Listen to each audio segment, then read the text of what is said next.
से देख रहा है किसकी तरफ जमाना, इसीलिए तो पहन लिया है या केसरिया वाला, या केसरी का माँ हमने पहचाना।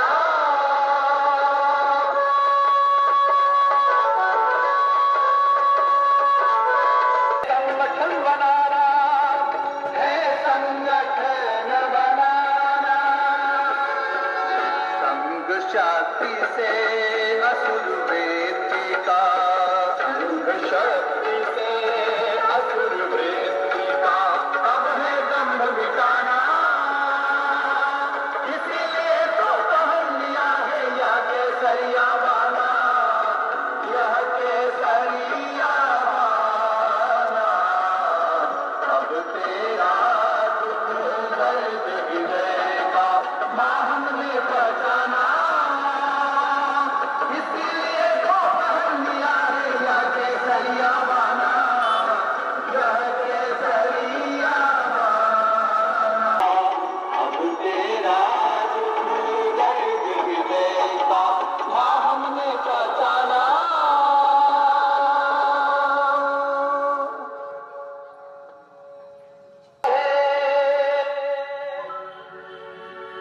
हम युग का निर्माण करेंगे, यह संकल्प हमारा है।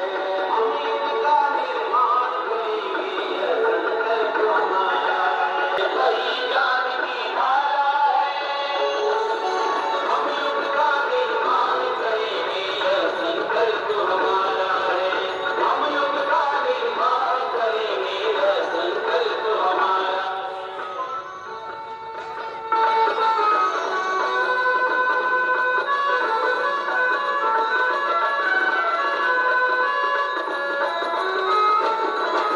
गुरु सत्ता ने कभी मन पिता को रोदन विश्वास किया, गुरु सत्ता ने कभी मन पिता को रोदन विश्वास किया। उनके सदा प्रयास किया, उनकी ही कारण सत्ता का हमको सतत सहारा है। उनकी ही कारण सत्ता का हमको सतत सहारा है। हम युग का निर्माण करेंगे, यह संकल्प हमारा है। हम युग का निर्माण करेंगे, यह संकल्प हमारा है। यज्ञ कुंड की सारी व्यवस्था देख लीजिए, कोई सामग्री कमी हो तो आप हमारे भाइयों को इशारा करके हाथ उठा के बता दें। आइए प्रातःकालीन यज्ञ कर्मकांड विधि विधान का शुभारंभ हो। इसके पूर्व हम एक मंगल धुन गाएंगे, बजाएंगे। यहाँ से बांसुरी में आप सब लोग ध्यान करेंगे। सभी कार्यकर्ता भाई बहन बैठ जाएं, जो व्यवस्था में लगे हैं वो चुपचाप बिना बोले अपनी व्यवस्था। हेलो,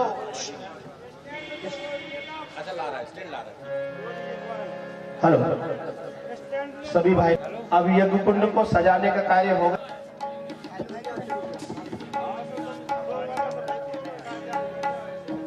बोलो गायत्री माता की जय, यज्ञ भगवान की जय। सभी भाई बैठ जाए, कोई खड़े ना रहे ना, जो व्यवस्था में लगे हैं, काम में लगे हैं, वो खाली बैठे। महाराज की आवाज ज्यादा रखना, हमारी और इनकी थोड़ी थोड़ी कम रखना है, ठीक है? हाँ, उसको आ जाएगा, ठीक है। और उनकी आवाज वैसे भी रखना, थोड़ी ज्यादा, हम लोगों की कम रखना। ओम भूर्भुवः स्वः तत्सवितुर्वरेण्यं भर्गो देवस्य धीमहि धियो यो नः प्रचोदयात्।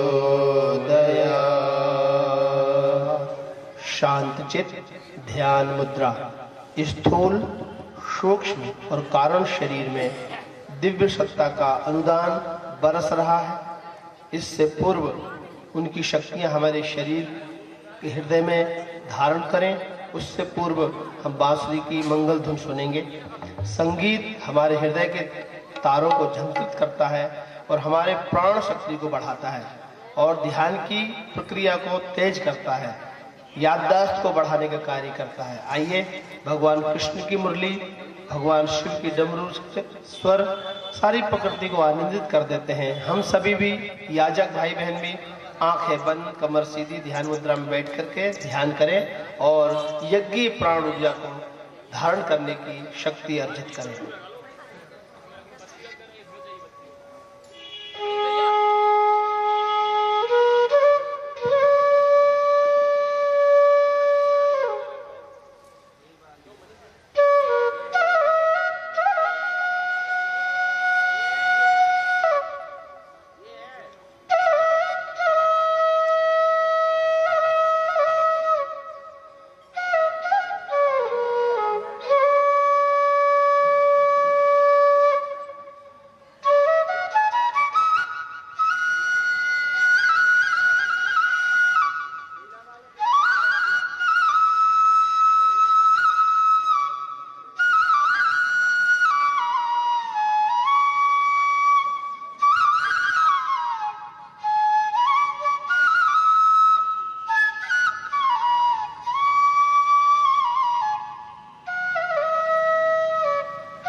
दोनों हथेली रगड़िए आपस में, चेहरे से लगाइए।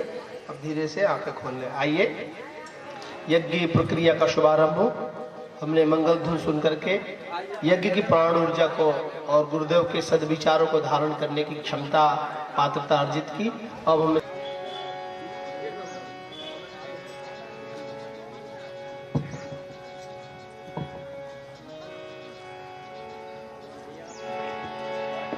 अखंड मंडलाकारं व्याप्तं येन चराचरं तत्पदं दर्शितं येन तस्मै श्री गुरुवे नमः। तस्मै श्री गुरुवे नमः।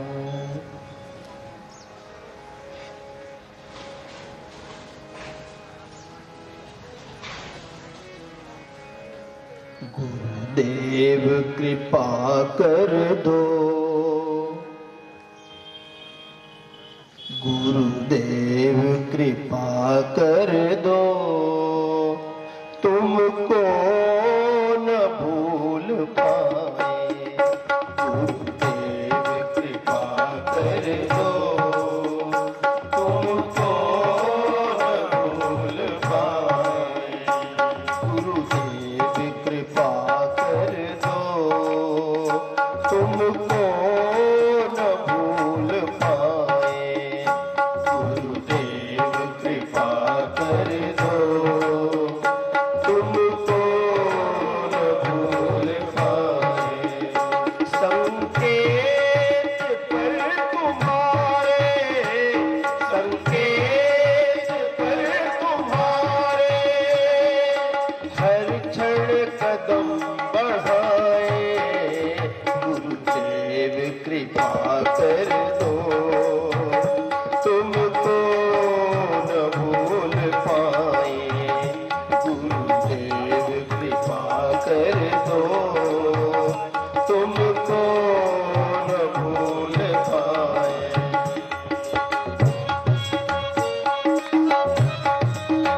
की महक हो हर श्वास में हमारी, बस आपकी महक हो अंतस में साधना की, अंतस में साधना की नव ज्योति हम जगाए, गुरुदेव कृपा कर दो। ताली बजा के गाइए। ओ न भूल पाए, गुरुदेव कृपा कर दो, तुमको न भूल पाए।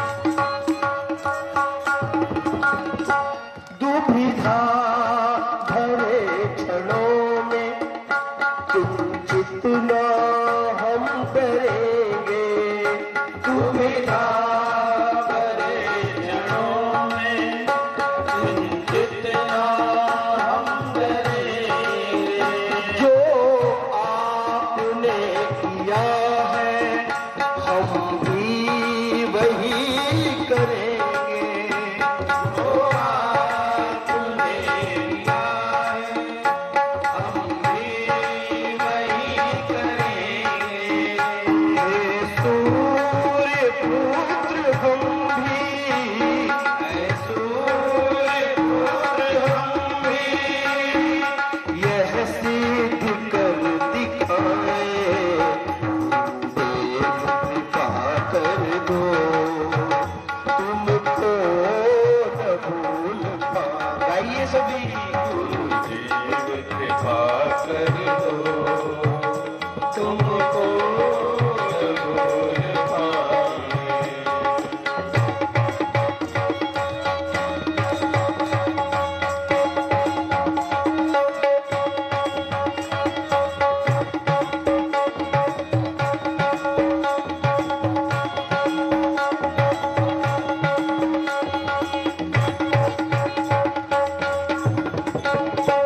यदि साथ दो हमारा हर बंधु तोड़ देंगे, यदि साथ हो हमारा हर बंधु तोड़ देंगे, बस कर दो तुम इशारा संसार छोड़ देंगे, बस कर दो तुम इशारा संसार छोड़ देंगे।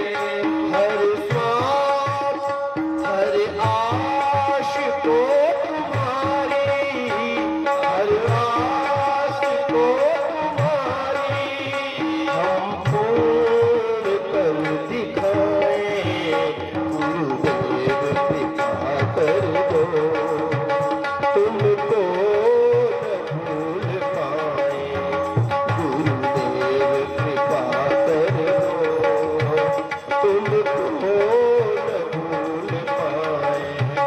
संकेत पर तुम्हारे, संकेत पर तुम्हारे हर क्षण कदम बढ़ाए। हाथ उठा के ताली बजाइए। गुरुदेव कृपा कर दो, तुमको न भूल पाए, गुरुदेव कृपा कर दो, तुमको न भूल पाए, तुमको न भूल पाए, तुमको न भूल पाए, तुमको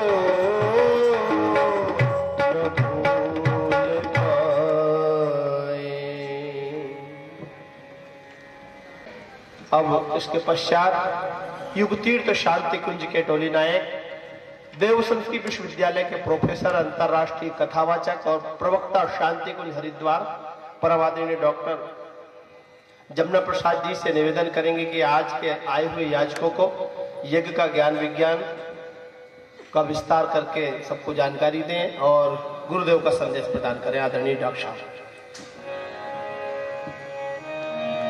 गायत्री महामंत्र एक साथ एक स्वर में मिलकर बोले।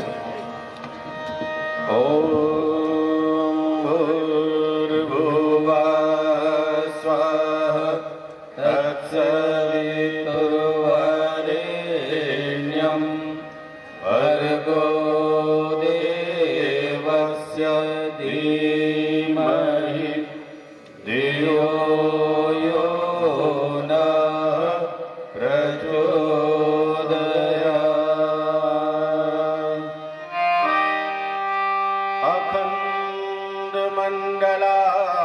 अखण्डमण्डलाकारं व्याप्तमेन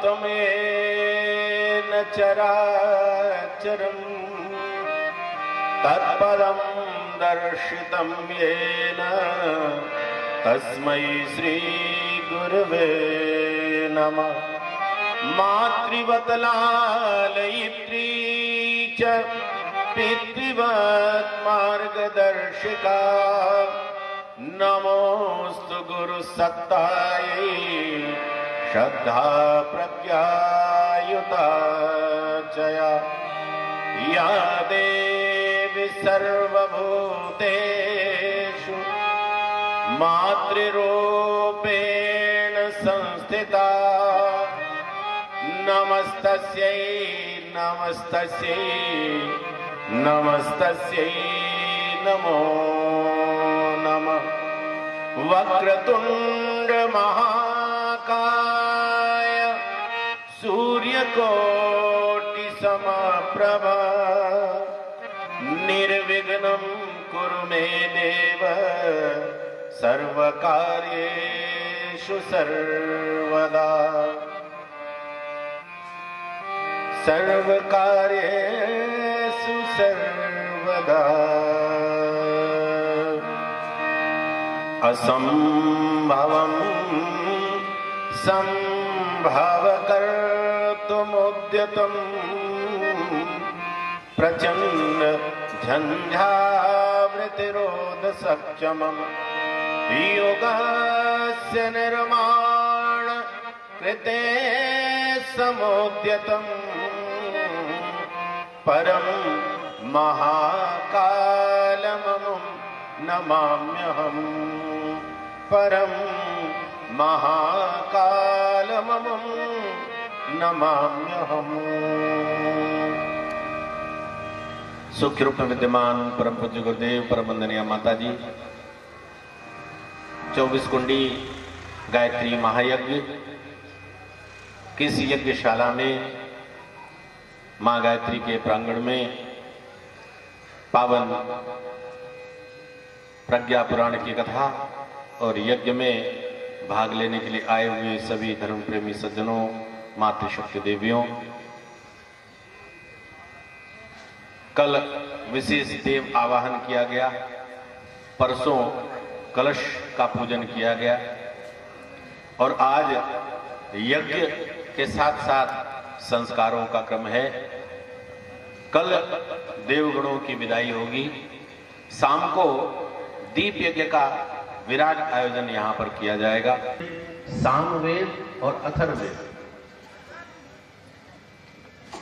ऋग्वेद की जो पहली ऋचा है इसमें यज्ञ की महिमा का गान किया गया। ओम अग्निमेले पुरोहितं यज्ञस्य देवं मृत्युजं होतारं रत्नधातमम्। इसमें कहती है कि अग्नि ही हमारा पुरोहित है, जो अपने आचरण के माध्यम से हमारा शिक्षण करता है, हमें मार्गदर्शन करता है। यही होता है, यही ऋत्विज है और यही देव है। यज्ञाग्नि ही देवता है जो हमारे अंदर के देवत्व को जगाता है और हमारे अंदर के असुरत्व को दूर हटाता है और जो उसका जीवन रत्नों की तरह कीमती हो जाता है, दमकता हुआ हो जाता है, चमकता हुआ हो जाता है। अग्निदेव हमें शिक्षण देते हैं। जब हम यज्ञाग्नि प्रकट करते हैं तो यज्ञाग्नि का पहला गुण है प्रकाश। हम अग्नि प्रकट करते हैं तो प्रकाश निकलता है, वह प्रकाश ज्ञान का प्रतीक है। और ये कहता है मनुष्यों, जीवन में ज्ञानवान बनना।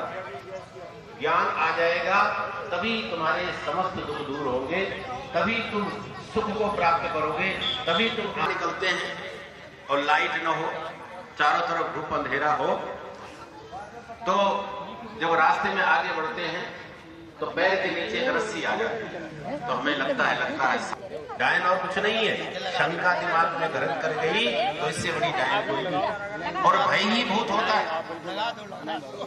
आदमी सर्प के काटने से नहीं मरते, सर्प के काटने से जो डर लगता है उसे हार्ट अटैक से ज्यादा लोग मरते हैं। तो डर बड़ा खतरनाक होता है, मन में डर बैठ गया, लगता है सांप दब गया, अब ये काट लेगा। आधे लोग इसी डर से बीमार हो जाते हैं, दम तोड़ देते हैं। है तो सांप रस्सी। और आगे बढ़ते हैं, गड्ढा दिखाई नहीं पड़ता है, पैर गड्ढे में चला जाता है, पैर टूट जाता है। कहीं कीचड़ पड़ा रहता है और कीचड़ में पैर चला जाता है तो पैर गंदा हो जाता है। कोई पेड़ है, पेड़ के ऊपर कोई चमगादड़ है, कोई पक्षी है, आपस में स्थान बदल रहे हैं तो आवाज आती है, तो ऐसा लगता है इस पेड़ पर कोई भूत रहे, कोई चुड़ैल रहे। ये कब है? जब अंधेरा हो और दिन का प्रकाश हो, या रात में लाइट जल रही हो तो फिर रस्सी भी साफ दिखाई देती है, गड्ढा भी साफ दिखाई देता है, पेड़ के पक्षी भी साफ दिखाई देते हैं। फिर कोई भ्रम नहीं रहता, फिर कोई डर नहीं रहता। ये अज्ञानग्रस्त मनुष्य हमेशा डरता रहता है, और जैसे ही ज्ञानवान बन जाता है उसके जीवन के दुख कष्ट सहज रूप से दूर हो जाते हैं। बड़े बड़े कष्ट। रामकृष्ण परमहंस को भगंदर का फोड़ा, या जिसको कहते हैं कैंसर था, और वो कैंसर में ही आराम से मजे से रहते थे रोज, और माँ का मुख नहीं खुलता था। अच्छा, तुमको ये लगता है कि तुम्हारा बेटा भोजन नहीं किया है इसलिए तुम नहीं खा रही, तो पहले स्वयं खाते थे और वे माँ काली को खिलाया। लू ले नहीं आया। इतने सिद्ध संत थे और उनके शरीर में कैंसर था। यहाँ तो आदमी को थोड़ी सी बीमारी हो जाए और भगवान न ठीक करें तो लोग भगवान से नाराज होते। भाई हमारी तो भगवान से नाराजगी हो गई। बोले क्यों? भगवान हमारी मनोकामना पूर्ति करते ही नहीं, हमारी इच्छा पूर्ति करते नहीं। इतने दिन भगवान की भक्ति करते हो गया, इतने दिन गायत्री मंत्र का जप करते हुए हो गया, इतने दिन गुरु जी का काम करते हुए हो गया, फिर भी जीवन में दुख कष्ट बने हुए। और एक रामकृष्ण परमहंस है जो रोज माँ को भोजन कराते हैं, इतने बड़े सिद्ध हैं कि लोगों की समस्याओं को ऐसे दूर कर देते हैं। जिन्होंने नरेंद्र नामक बालक को माँ काली का दर्शन कराया अपने तपोबल से, इतने सिद्ध संत हैं, लेकिन उनको कैंसर है तो भी खुशी खुशी रहते हैं। एक दिन एक शिष्य ने पूछ दिया, गुरुजी आपको इतना कष्ट है, आप मां से क्यों नहीं कहते हैं? बोले एक बात बताओ, जब किसी बालक को कष्ट होता है, चोट पहुंचती है, तो सबसे ज्यादा दुख किसको होता है? बोले मां को ज्यादा दुख होता है। तो मेरी मां को दुख नहीं होता होगा? मुझे कैंसर है तो उनको दुख नहीं होता होगा? बोले हाँ होता होगा। तो चाहे तो ठीक कर सकती है ना, अगर ठीक नहीं कर रही है तो जरूर इसी में हमारा कोई कल्याण निहित है, इसलिए ठीक नहीं कर रही। तो बोले आप तो सिद्ध पुरुष हो, आपके लिए तो चुटकी बजाने का काम है। बोले ये रिद्धियां सिद्धियां दूसरों के कल्याण के लिए होती, अपने लिए नहीं होती। ये किसी जन्म का हमारा प्रारब्ध है जिसको इसी जन्म में हम काट रहे हैं। कर्म का फल सबको भुगतना पड़ता है, चाहे सिद्ध हो, चाहे महापुरुष हो, चाहे भगवान ही क्यों न हो। जो मृत्यु लोक में आते हैं उनको भी अपने किए हुए कर्मों का फल भुगतना पड़ता है। राजा दशरथ ने शब्दभेदी बाण चढ़ाया था और उसे श्रवण कुमार की मृत्यु हो गई थी। उसके बदले में भगवान राम लक्ष्मण सीता से वियोग सहना पड़ा था और उसी दुख के कारण उनकी मृत्यु हो गई। तो भगवान भी अपने पिता को नहीं बचा सकते तो बाकी को छोड़ दीजिए। कर्मों का फल तो सबको भुगतना ही पड़ता है, इसलिए ये हमारे किसी जन्म के प्रारब्ध हैं, कट जाएंगे। ज्ञानीवान, ये ज्ञानवान इसी को कहते हैं जो हर चीज को सही सही समझता है। क्योंकि सुख दुख या संसार में सबका हो को होए, और ज्ञानी काटे ज्ञान से और मूर्ख काटे रोज। सुख दुख तो इस संसार में सबके आते हैं। लोग ज्ञानवान होते हैं वो ज्ञान से काटते हैं, और जो मूर्ख होते हैं ज्ञानी होते हैं रो रो करके, स्वयं परेशान होकर के दूसरों को परेशान होकर के काटते हैं। बस यही अंतर है ज्ञानवान और अज्ञानवान में। तो यज्ञाग्नि हमें कहता है मनुष्यों ज्ञानवान बनो। ज्ञानवान बन जाओगे तो आपके जीवन की सारी समस्याएं आपके जीवन से दूर रहेंगी, आपके जीवन में कोई भ्रम नहीं रहे, आप जीवन लक्ष्य को प्राप्त करोगे। और अग्नि की दूसरी शिक्षा है गर्मी। अग्नि के पास बैठते हैं तो गर्मी आती कि नहीं आती? अग्नि में स्वयं में गर्मी होती। आपको भरोसा न हो तो जला करके और छू के देख लीजिएगा, हाथ तुरंत जल जाएगा। अग्नि में गर्मी, गर्मी किस बात का प्रतीक है? ठंडा कौन होता है? जो मर जाता है वो ठंडा होता है, और जो जीवित है गर्म रहता है, उसका खून गर्म रहता है। ठंडी किसको लगती है? जो आलस्य और प्रमाद में पड़ा रहता है। और गर्मी किसको रहती है? जो काम में लगा रहता है। शादी ब्याह में चले जाओ, बहनों को कोई ठंडी नहीं लगती, और भाई लोग दिन भर कोट पहने पहने घूमते हैं, कोट पे कोट पहने घूमते रहते। क्यों? भाई लोग कुछ नहीं करते, गप मारते रहते, कोई काम धाम तो करते नहीं, तो ठंड लगती रहती है। और बहनों को कोई ठंड नहीं लगती, घर में काम करती रहती है, शरीर में गर्मी रहती है, खून गर्म रहता है, तो उनको गर्मी बनी रहती है। अग्निदेव बताते हैं सक्रियता बनाए रखना, आलस्य प्रमाद में मत पड़ना। लोग क्या कहते हैं? अजगर करे न चाकरी और पंछी करे न काम, और दास मलूका कह गए कि सबके दाता राम। अरे अजगर कोई चाकरी करता है क्या? पंछी कोई काम करता है क्या? तो उनका भी पेट भर जाता है तो हमारा भी भर जाएगा।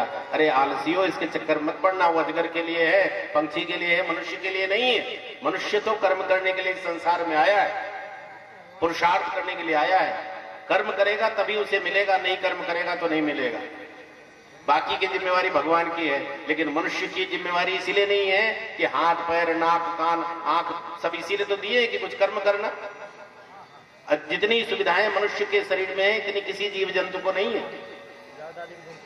जितनी समझ, जितनी दृष्टि मनुष्य के अंदर ऐसी किसी के अंदर नहीं है। इसीलिए पुरुषार्थ करें, श्रमशील बने, गर्मी शरीर में बनी रहे। ये अग्निदेव की प्रेरणा है। अग्नि में जो कुछ भी डालो सब उसी में मिल जाता है। आत्मसात कर लेते हैं, कोई भेदभाव नहीं करते, कच्चा पक्का नहीं देखते। जो भी अग्नि में आ जाए, ऊंच नीच जाति पाति का कोई भेदभाव नहीं करते। ये अग्निदेव है एक ही बात सिखाते हैं, भेदभाव मन से निकाल दो। किसी भी प्रकार का भेदभाव मत करो, सबको आत्मसात करो, सबको अपने में मिलाओ। इसीलिए तो भारतीय संस्कृति महान मानी जाती है। कहते हैं कुछ बात है कि हस्ती मिटती नहीं हमारी, ईरान मिस्र रोमा सब मिट गए जहां से, कुछ बात है कि हस्ती मिटती नहीं हमारी। ये हस्ती, ये क्या है बात? हम सबको आत्मसात कर लेते हैं, सबसे हिलमिल के रह लेते हैं, सबके कल्याण